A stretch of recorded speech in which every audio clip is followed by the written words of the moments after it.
Desert Gold here. Do you realize it's been over 6 months since my last video? I'm sure you're all grateful for that. I don't blame you.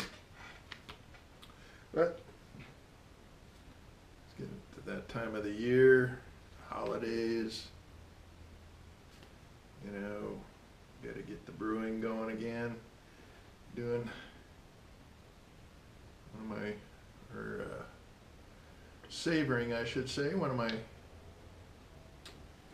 last brews. It's an Imperial Red at about 11%, my kind of beer. Today's video is going to be something I hope has some information that's useful. If not, there's the delete button. It's going to be entitled EDC. You know, and I know nobody's ever done one of those on YouTube before, so I thought I'd be the first to do my EDC video. Actually, it's kind of a long story, and I'm not going to go into all of it, but as a disclaimer, I will start this video as I used to. It's got a possibility of being somewhat long. Speech patterns might be slow. I will have tremors that are unrelated to alcoholic consumption. And for you safety Sallies, I will be handling some firearms with the beer in the room. But to date, I can guarantee you that I have yet to injure anybody on that side of the camera with a firearm while under the influence. So you can feel safe with that, okay? So what I'm going to do is try to briefly touch on what led me to my current decision on EDC.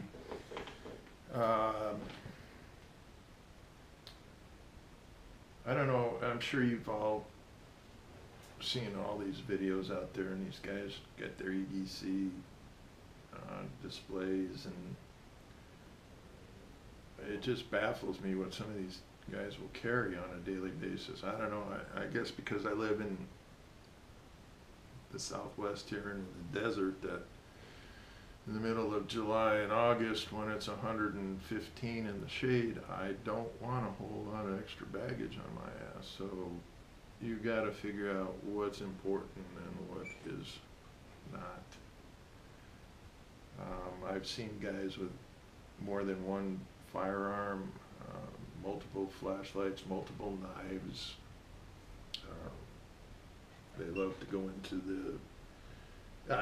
I think I've just decided that it's more about bragging or showing off what you have as opposed to what it really necessitates in your EDC, and I hope not to get into that. I'm actually not going to do a review on any of the items I'm carrying because everything I carry has already been reviewed on YouTube, and you can look them up.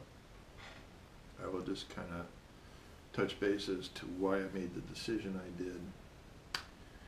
Starting off with the main decision that led me to this video was a situation that occurred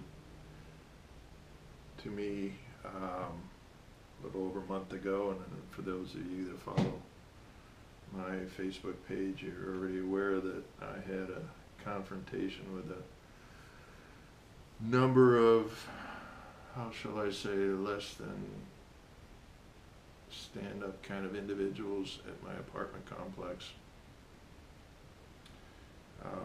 They were not happy with their eviction notices and decided to call in some friends. And long story short, I was confronted in the parking lot, in the rear parking lot, by 6 of them, and I was by myself. There was three brothers, the mother and the father, and a friend of theirs, all who have served jail time, so they are definitely not choir boys by any means. Again, a long story short, I did have my weapon on me, and they had closed in on me, and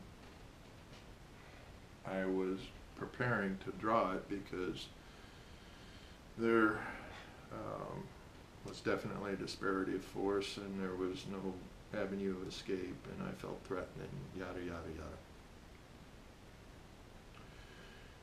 One of the brothers got within, I want to say, 6 inches of my face, and he goes, "Draw that motherfucker, go on." And the brother behind him was going, "You don't want to do that." Now, it wasn't for fear of drawing the weapon and the reprisals that I would face that kept me from doing it. At that moment, I don't know if any of you people have had epiphanies or revelations or instantaneous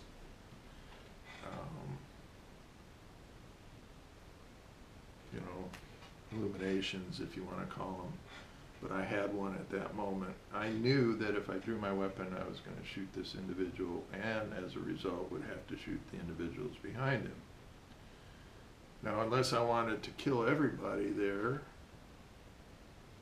I would have to deal with the remaining individuals and all of the legal ramifications from that confrontation. That being said, I was at that point using my iPhone to film the altercation that led up to the culmination that occurred, and what eventually happened was that I did not draw my weapon, and I'll explain in a minute why I did not. I was holding my phone, and the brother in front smashed it out of my hand, pushed me aside, and the phone went flying. I don't know. He hit it hard enough where it went at least 40 feet across the parking lot. They were so focused on that phone that both brothers and the friend ran over, grabbed the phone, jumped in their car, and sped off, almost hitting a pedestrian out on the street. The end result was I filed charges for an assault, theft of an iPhone 6 Plus, and whatever.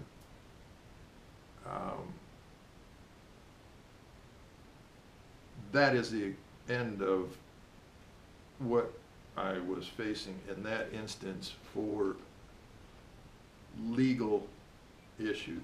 I was 100% right. They were 100% wrong. Now, what happens if I drew my weapon? I still would have been right,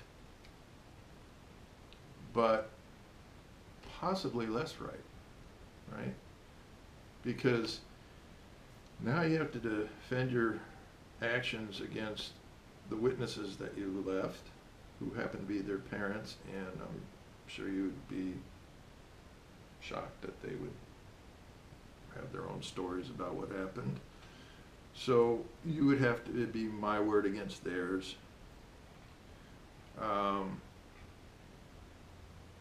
Secondly, let's just say I prove my position. I proved the fact that I had no avenue of escape. I was threatened. There was a disparity of force. There was intent. you know, all of the things that they teach you in concealed carry courses. You go to court, you spend money on an attorney to defend yourself, and let's say you win, which you probably would in this situation. Your chances of it ending there are 50-50 at best. What happens next is, well, the family, you've just taken a couple of their sons' lives. They're going to find a whole bunch of legal, I don't even know what to call them anymore, these vultures that go around looking for stuff like this and convince them to file a civil case. Again, you are right and they are wrong, but you have to prove that. And again, there's legal fees and court issues, so I chose at that moment not to. As it turned out, my damages were being roughed up a little bit, and my iPhone was taken. Insurance replaced the iPhone. A warrant for the individual's arrest were put out, and that was that. That moment I decided to change what I did or thought of as a EDC self-defense. Let me go over what I used to carry. At first it was the Glock 19. Oh, and yes, the safety sallies, these are always loaded. I know, I've been drinking. It's got the Crimson Trace and Big Dot sights, so it was a nice EDC compact, if you want to call it. I don't call it a compact, but that's what they like to. Glock holster, close to the waistband holster. This thing fully loaded is over 30 ounces. Now, you know, I'm getting a little older, and like I said, if it's 115 in the shade here, it's about 130 in the sun, and then in the monsoon season, you add humidity to that. You carry that around for 8 or 9 hours, and you're just not happy. You're not a happy camper. So I decided to switch my tactics on that, and I went to the Ruger LC9S, and this is the Pro version, so it doesn't have the mag safety restrictions and whatnot. But with the LC9S, you are giving up a number of rounds. Obviously, it's 6+1 in the chamber, but on the plus side, you're losing over 12 to 15 ounces. Actually, not 15, I'm sorry. About 12 ounces. That's a lot, especially out here. And some people are going to counter that with, well, you're limited to 6 shots. Yes, I am. But as close as these individuals were, I would not have missed. Okay. Somebody once said, in response to somebody saying, I've got 17 rounds in my mag, and the individual responds, well, how many times did you intend on missing?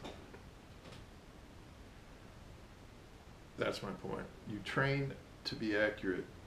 You don't train to carry the biggest, baddest, most powerful weapon, and I've said that in the past. So, Ruger LC9S was on my hip at that day, But what else would I have been carrying on that day? And I did a review on this a while back. This is called a karambit. It's a self-defense knife. I'm sure you've seen them before. You pull it, and it's a fighting knife. You still have the ability to fight with your hands and not lose grip of the knife. Okay? Very important, because a lot of times, in a altercation, somebody will knock the knife out of your hand and then it becomes a weapon against you. So I've always carried this, I've always believed in it. The other thing I was carrying was, for evenings, I was carrying my Olight S10 baton. 400 lumens. This is a wonderful light. Everybody's got their favorites. I love this one. I've got about 4 or 5 of them. I have one in each of my trauma bags and first aid kits. Survival kits all have one. Like I've said before, very convenient. You can, they got the magnetic base. Now you have the option with rechargeable CR123s. Very, very versatile light, very small. It was and is still one of my very favorites. I did upgrade to a new one though.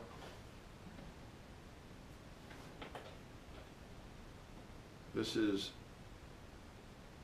the EC15 by Nightcore. If you look at these two,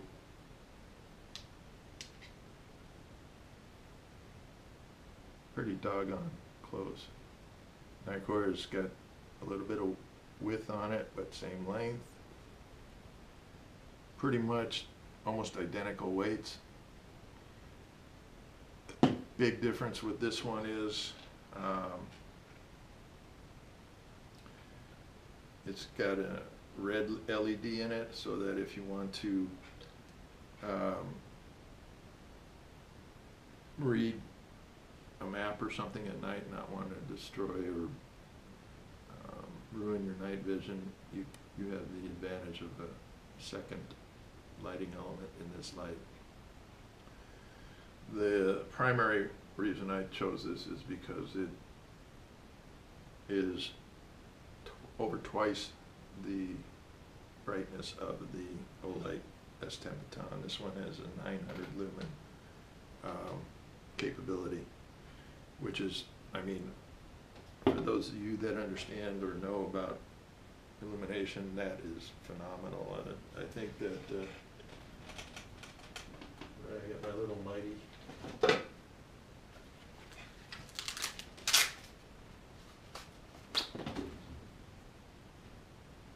Yeah, this one is a crap ton of batteries in it. It's a good home self-defense because it's got the bezel on it.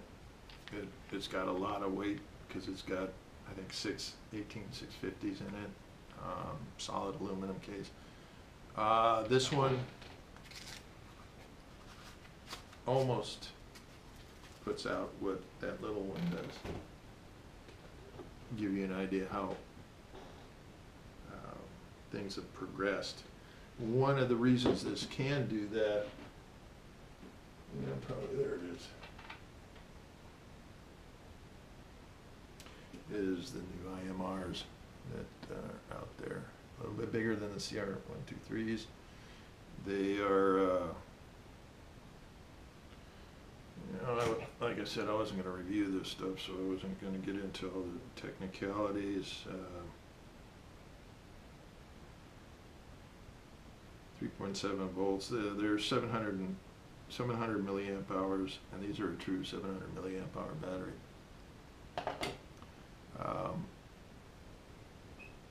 technology is providing advances, and we need to keep up with it so that you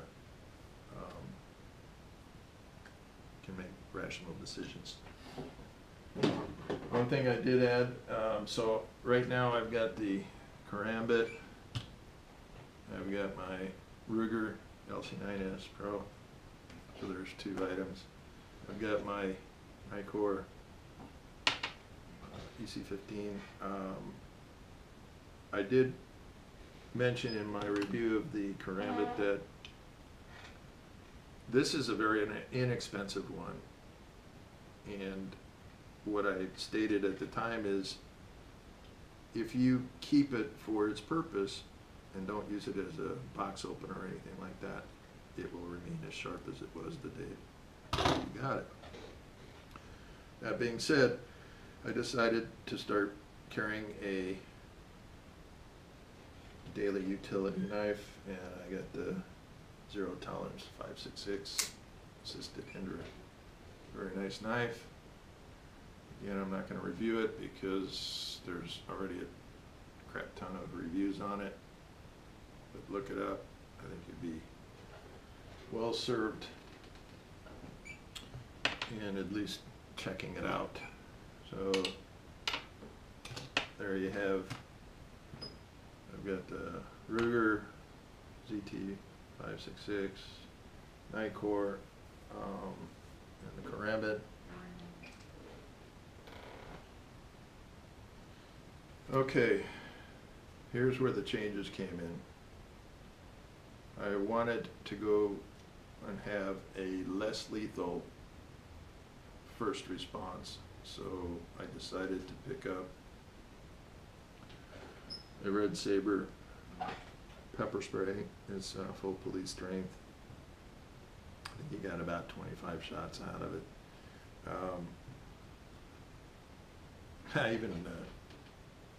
I don't use a holster for my flashlights, and this is the holster that came with the EC15 Nicor. I decided to use it for my pepper spray, but it works perfect. It's on my belt at all times now. So I have that, and then finally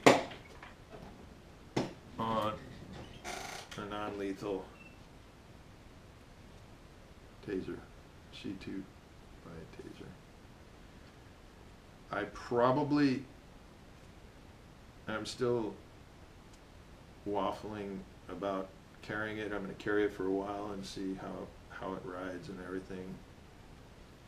Most likely I'm probably going to wind up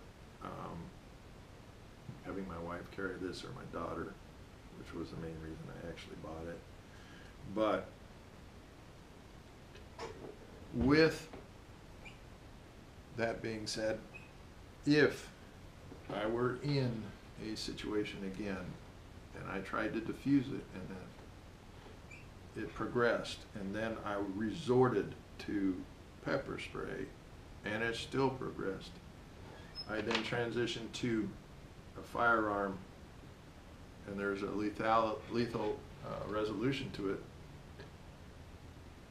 When the adjudication comes down the line, I have another ace in the hole as far as just my statement, my word against theirs.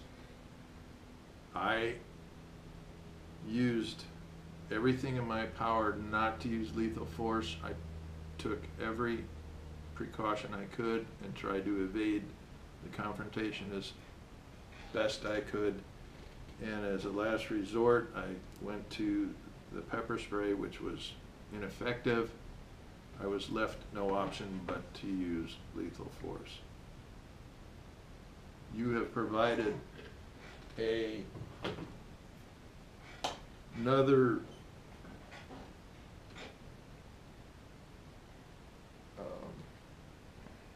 bolster to your defense by proving, in essence, that you were doing everything in your power not to kill somebody. And that, I think, is probably, or should be, paramount in everybody's mind. I mean, I get tired of seeing people bragging about what they're carrying, how big it is, how many bullets it's got, and how powerful it is. There's more to it than that. Anyway,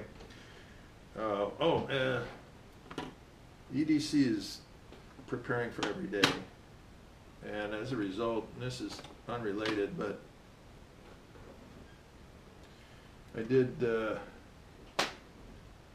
in that apartment scenario, one of the reasons I didn't have any backup to my story was because these wannabe mafia decided that they would prevent anything from being filmed by taking out all of my cameras. And the easy way for them to do it was they were cutting the wires that, the video wires that ran from the office to the cameras. And it bugged me that it was that easy, so I decided to make an adaptation to that, and this is it. I built a, I don't know if you can see it, I built a self-contained waterproof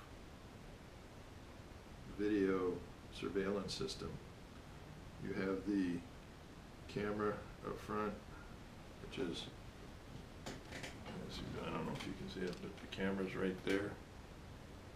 Then also in front of the camera lens you have an infrared LED system for night vision, 6.4 volt battery at 12 amp hours, lithium ion, 6 volt, 12 amp hours. So it's got about 76 watt hours. Wired in a balance charger, and you have a, I don't know if you can see this, I wired in a 2.4 gigahertz Wi-Fi transmitter hooked up to an extension cable that is easily concealed to the transmitting antenna. So you set this anywhere you want. It is so self-contained. And then finally I have a jack wired into the balance charging board for a solar panel. So you just plug it in, forget about it, and it continues to send video signals to your system in a secure area wirelessly that they can't disable. This would be good for EDC as far as home defense. Put a couple of these around your house. You can move them as needed. You don't have to move cameras and wires. Just things I like to play with as far as solving problems. But every day I think of ways to try and make sure that I'm prepared in some way, and I think everybody else should do that. And I think that I've gone way overboard in the boredom factor on a lot of this stuff for most people, so I'm going to cut this off now. I don't know when I'll be back. I've got continuing issues with my daughter's health and medical issues. Still fighting legal issues and continuing battles with the apartments and getting that back online. And then we'll see. Anyway, as always, have fun and be safe. Desert Gold out.